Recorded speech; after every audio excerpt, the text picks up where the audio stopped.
आज का वीडियो आप डीपली समझ लेते हैं तो आप लोगों को पता चल जाएगा कि आप लोगों का 2023 में क्या ऑब्जेक्टिव आने वाला है, आप लोगों का कैसा पैटर्न रहने वाला है एग्जाम का, फाइनल एग्जाम। चाहे वो आप 10th क्लास में हो या 12th क्लास में हो, मैटर ये नहीं करता है। आप लोगों का हर पैटर्न पे चर्चा करूंगा। पुराना पैटर्न क्या था, नया पैटर्न क्या था, बनाना क्या है, जो सेंटअप एग्जाम में परीक्षा में जो क्वेश्चन आएगा क्या वही क्वेश्चन उसी पैटर्न पे रह सकता है फाइनल एग्जाम में। ये सभी बातों पे चर्चा हम लोग इस वीडियो में करने वाले हैं। तो देखिए 2020 की अगर बात करते हैं तो 2020 का जब सेंटअप एग्जाम हुआ था तो ऑब्जेक्टिव आया था 60 ऑब्जेक्टिव, लेकिन कोरोना काल की वजह से कोरोना अचानक चला आया था तो 2021 में आप लोगों को 100 क्वेश्चन ऑब्जेक्टिव में पूछा गया था। तो देखिए यहाँ पे पैटर्न क्या था, हम लोगों का सेंटअप एग्जाम का 60 ऑब्जेक्टिव था, लेकिन ऑब्जेक्टिव फाइनल में जब पूछा गया था, ये सेंटअप एग्जाम का है, इधर का लिखा हुआ और इधर का है फाइनल एग्जाम का लिखा हुआ। फाइनल एग्जाम में 100 ऑब्जेक्टिव आया था, यहाँ पे पैटर्न चेंज हो गया था। 2021 की अगर बात करते हैं तो यहाँ पे 100 ऑब्जेक्टिव आया था, और यहाँ पे एग्जाम के फाइनल एग्जाम की अगर बात करते हैं तो फाइनल एग्जाम में भी 100 ऑब्जेक्टिव आया था। यहाँ पे सेम टू सेम रहा था सेंटअप का भी पैटर्न और फाइनल एग्जाम का भी पैटर्न। यहाँ पे 2022 की अगर बात करते हैं तो आप लोगों का 2022 का अभी तक सेंटअप नहीं पड़ा है। इंटर के जो बच्चे थे वो 11 तारीख से सेंटअप दे रहे हैं, 11 अक्टूबर से, और जो मैट्रिक वाले बच्चे हैं 15 नवंबर से, वो बच्चों का सेंटअप एग्जाम पढ़ने वाला है। तो सेंटअप एग्जाम के भरोसे आप लोग नहीं बैठिए। सेंटअप एग्जाम में कुछ और ऑब्जेक्टिव पूछा जा सकता है पैटर्न पे, और फाइनल एग्जाम में कुछ और पैटर्न पे ऑब्जेक्टिव पूछा जाता है। हर बातों पे हम लोग चर्चा करते चलेंगे धीरे धीरे। देखिए सही परीक्षा पैटर्न क्या होगा, ये कैसे पता करें। तो सही परीक्षा का पैटर्न आप लोगों को पता करने के लिए हम लोग एक ही माध्यम है आप लोगों को पता करने का, ऑफिशियल नोटिस का इंतजार करिए। अभी तो ऑफिशियल नोटिस आने से रहा, अभी ऑफिशियल नोटिस नहीं आएगा। तो कब आएगा सर ऑफिशियल नोटिस? तो आप लोगों का नवंबर में आ जाएगा या दिसंबर में आप लोगों का ऑफिशियल नोटिस आएगा। ऑफिशियल नोटिस आएगा तो कैसे पता चलेगा? एक मॉडल पेपर रिलीज करता है, मॉडल पेपर आता है बिहार बोर्ड की तरफ से नवंबर या दिसंबर में। मॉडल पेपर में जितना ऑब्जेक्टिव पर सेट में पूछा जाता है उतना ही ऑब्जेक्टिव आप लोगों के फाइनल एग्जाम में पूछा जाता है। तो आप लोग मॉडल पेपर का इंतजार करिए, मॉडल पेपर के भरोसे है कि क्या ऑब्जेक्टिव। मैं अपने एक्सपीरियंस से आप लोगों को अगर बताऊं तो आप लोग देखिए 2022 के आप लोगों के सेंटअप एग्जाम में 100 ऑब्जेक्टिव पूछा जा सकता है, और फाइनल एग्जाम 2023 में भी 100 ऑब्जेक्टिव पूछा जा सकता है। दूसरे नजरिए से अगर देखा जाए तो ये हो गया पहला नजरिया, क्योंकि कंटिन्यू अभी 100 ऑब्जेक्टिव चल रहा है, आप लोगों को 100 ऑब्जेक्टिव पूछा जा सकता है। दूसरा नजरिया से अगर देखा जाए तो 60 ऑब्जेक्टिव आप लोगों को सेंटअप एग्जाम में पूछा जा सकता है, और आप लोगों को 60 ऑब्जेक्टिव फाइनल एग्जाम में पूछा जा सकता है, जिसमें से आप लोग दोनों में से 50 ही बनाते हैं। 50 ही आप लोगों को बनाना है।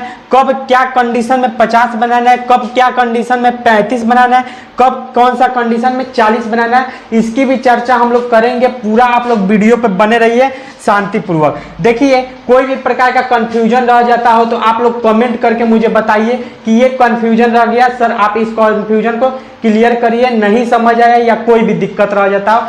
क्रैश कोर्स के बारे में आप जानकारी लेना चाहते हैं तो आप कमेंट कर दीजिए कि क्रैश कोर्स सर चालू कर दीजिए, या तो फिर आप लोगों को पीडीएफ चाहिए बिहार बोर्ड से रिलेटेड तो आप लोग टेलीग्राम चैनल पे मेरे जाके सर्च कर सकते हैं। आप लोगों के लिए पीडीएफ में डाल रहा हूं, बिहार बोर्ड का सारा पीडीएफ। अब देखिए 60 ऑब्जेक्टिव और 100 ऑब्जेक्टिव में अंतर क्या है, क्योंकि बिहार बोर्ड द्वारा मैट्रिक का फाइनल एग्जाम इस साल आखिरी हो सकता है और अगले बार से सेमेस्टर वाइज एग्जाम लेने की संभावना है, मुझे ऐसा लगता है। पहले भी नोटिस आया था नई शिक्षा नीति के अनुसार, तो वीडियो मैंने बनाया हुआ था, नहीं देखे हैं वीडियो तो देख लीजिए। अब देखिए पुराना पैटर्न क्या था, नया पैटर्न क्या है और कितना बनाना है। देखिए पुराना पैटर्न में 100 क्वेश्चन पूछा जाता था। अगर मान लीजिए पैटर्न को चेंज करके 60 क्वेश्चन आप लोगों को पूछा जाता है, 100 नंबर वाले क्वेश्चन, इंटर वाले बच्चों का भी 100 नंबर का क्वेश्चन होगा जिसमें आप लोगों को ऑब्जेक्टिव नहीं पूछा जाता था। नहीं पूछा जाता है, यानी 100 नंबर का क्वेश्चन आता है। जैसे आप लोगों को अकाउंटेंसी हो गया, ये सब सब्जेक्ट हो गया, आप लोगों का हिंदी हो गया, संस्कृत हो गया, ये सब 100 नंबर का क्वेश्चन हो गया। 100 नंबर, पहले का 100 नंबर का क्वेश्चन जब पूछा जाता था तो आप लोगों को हो सकता है अब 60 नंबर का ऑब्जेक्टिव पूछा जाए। ठीक है, 60 नंबर ऑब्जेक्टिव के बारे में चर्चा कर रहे हैं हम लोग। 60 ऑब्जेक्टिव पूछा जाए, जिसमें से पुराना हो पैटर्न चाहे नया हो पैटर्न, आप लोगों को बनाना ही 50 है। अब देखिए, अगर 70 पूछा जाता है, ये 12th के बच्चों के लिए 70 पूछा जाता है, जिसमें प्रैक्टिकल रहता है बच्चों का। 70 अगर पूछता है तो 42 नया पैटर्न में 42 पूछ सकता है ऑब्जेक्टिव क्वेश्चन। लेकिन आप लोगों को बनाना है कितना, 35 ही बनाना है। 70 पूछे या 42 पूछे, आप लोगों को 35 बनाना है। 80 यानी कि मैट्रिक में जो बच्चे हैं वो लोगों का प्रैक्टिकल का जिसमें होता है एग्जाम, 80 पुराना पैटर्न था, 80 नया पैटर्न में हो सकता है, 48 क्वेश्चन है, जिसमें से आप लोगों को 40 क्वेश्चन को ही सोल्व करना है। तो आप लोग विशेष ध्यान दीजिए। मुझे ऐसा लगता है कि इस पैटर्न पे बिहार बोर्ड चल सकता है, नया वाला पैटर्न पे हो सकता है, पुराने पैटर्न पे भी बिहार बोर्ड चले, तो आप लोगों को घबराने की जरूरत नहीं है। पुराना पैटर्न पे रहता था तो आप लोग गलती से अगर 15 चैप्टर रहता था, आप लोग 15 चैप्टर में से 10 चैप्टर ही क्लियर कर पाए, याद कर पाए, बना पाए, तो आप लोग इसमें से 50, जब 100 क्वेश्चन आता था तो पूरा 15 चैप्टर से आता था।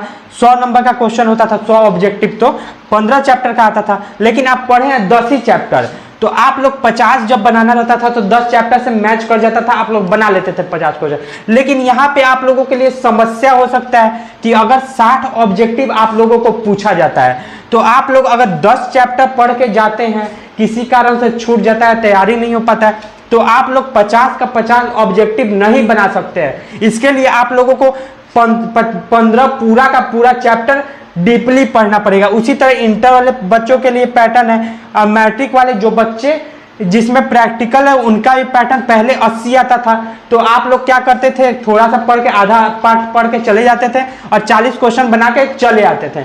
लेकिन अब 48 अगर क्वेश्चन पूछेगा तो आप लोग नहीं कर सकते हैं वैसा काम कि आधा पार्ट पढ़ के चले गए और जाकर पूरा बना के चले आए, नहीं वैसा काम कर सकते हैं। आप लोगों को जितना चैप्टर है पूरा डीपली पढ़ना पड़ेगा, तभी जाके आप ऑब्जेक्टिव पूरा क्लियर बना पाइएगा। तो पहले का पैटर्न ये था, अब का पैटर्न हो सकता है कि संभावना है कि बदल सके। मैं अपने आधार पे कहता हूं कि मैट्रिक वाले बच्चों का नहीं बदलने की संभावना है, इंटर वाले बच्चों की संभावना हो सकती है, बदल भी सकता है, नहीं भी बदल सकता है, क्योंकि मैट्रिक का जो फाइनल एग्जाम है इस बार आखिरी एग्जाम बोर्ड एग्जाम लेने जा रहा है। अगली बार से मैट्रिक का एग्जाम हो सकता है कि फाइनल एग्जाम ना ले, सेमेस्टर वाइज एग्जाम ले, तो हो सकता है कि पैटर्न मैट्रिक वाले का ना बदले। लेकिन आप लोगों का अगर किस्मत ही खराब हो तो क्या किया जा सकता है, कहीं बदल जाए किस्मत खराब होने के कारण, तो आप लोग को पूरी की पूरी तैयारी करके जानी पड़ेगी आप लोगों को एग्जाम देने के लिए।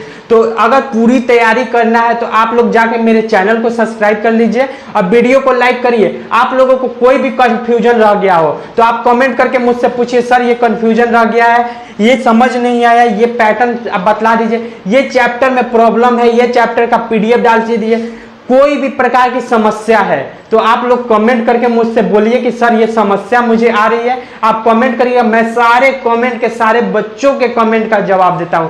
आप लोग एक बार कमेंट करके तो देखिए, वीडियो को लाइक कर दीजिए। उम्मीद करता हूं कि आप डीपली समझ गए होंगे कि बिहार बोर्ड का पैटर्न क्या होने वाला है इस साल। तो अपने आधार पर मैं बतलाता हूं कि अभी जो भी यूट्यूब चैनल अगर बताते हैं इतना आएगा उतना आएगा, तो वो गलत बताते हैं। बिहार बोर्ड द्वारा अभी तक ऑफिशियल नोटिस कोई नहीं आया है। जैसे ही ऑफिशियल नोटिस आता है मैं आप लोगों को इन्फॉर्म कर दूंगा कि इतना आएगा ऑब्जेक्टिव या इतना आएगा। आप लोगों को इतना तो बनाना है, ये तय है, बनाना जितना है वो तय है, फिक्स है कि इतना बनाना है।